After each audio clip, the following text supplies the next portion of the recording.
අපෙන් නැති වෙලා ගිය කලාව ඇත්තටම අපි දැක්කා. කොහෙද ඉන්නේ කියලා අමතක වුණා අද දවසේදී අපි ආයෙත් අපේ ලංකාවට කාලෙකින් බලපු.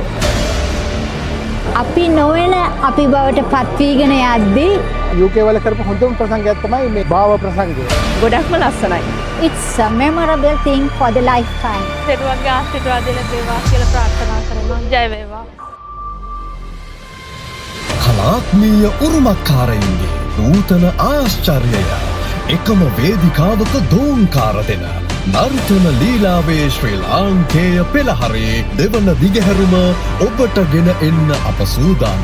එක්සත් රාජධානිය තුළ ජීවත් වන ශ්‍රී ලාංකික දරුවන්ගේ කලා හැකියාව ලෝකයට ඉස්මතු කරන හෙළ නර්තනයේ ප්‍රමිතිගත ආමන්ත්‍රණය 2026 නොවැම්බර් 14 වනදා හැරෝ ආර්ට් සෙන්ටර්හිදී සවස 6ට භාව නර්තන ලීලාවේ ශ්‍රී ලාංකේය පෙළහර අතිශය කලාත්මකයි.